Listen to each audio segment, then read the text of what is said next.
We're gonna head on over to Electric Lady Studios, which is, I'd say, probably the most iconic music studio in New York City. We're gonna talk to the Michelle Zauner of Japanese Breakfast about all things breakfast. The first thing I want to know is I'm really curious as to why you chose to name this project Japanese Breakfast. I've just always enjoyed Japanese breakfast and think of it as like a very soothing set of food that would make people curious about what it entailed. I'm frankly bored of a pancake. Like, I'm really upset that that has to be the idea of breakfast when there is a thing like a Japanese breakfast. I love to have like an egg on rice with sesame oil and like a Korean stew. Okay. And like kimchi.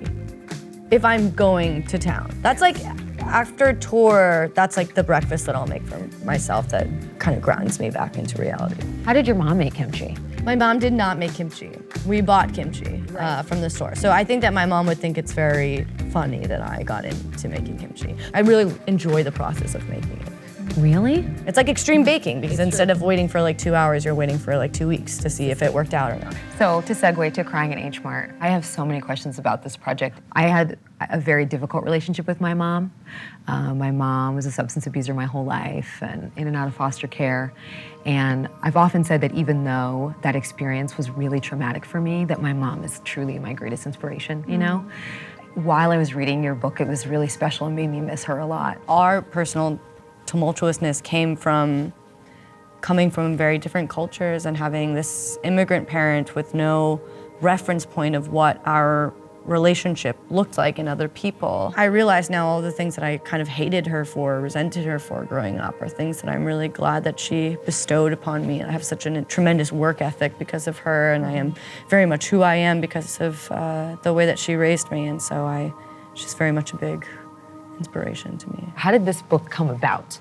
My first essay about this experience, that was mostly about Mangchi, who's this Korean YouTube vlogger. I thought it was just kind of like a Korean Julie and Julia moment that this woman online had become such a huge part of my life and grieving process. And so I wanted to write about that experience, and in the process of writing that, realized that there was such a story there of what had happened over the course of a very intense 6 months of finding out my mom had stage 4 cancer and moving to Eugene to become a caretaker for her, watching her die, you know, and turning to food as a type of therapy.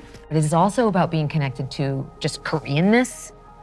Yeah, part of that was being mixed race and feeling like if she's not here, do I even have a claim to this part of myself? It was a part of myself that I never really questioned until she was no longer. And this very sensory-rich ritual of making food that she used to make began to kind of lift that terrible cloud of memory that was sort of fogging over all of the really good stuff, the stuff that I knew that she would really want me to remember and the stuff that I really wanted to remember.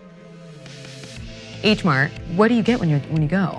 I will buy kimchi, or I will buy vegetables to make kimchi if I have time.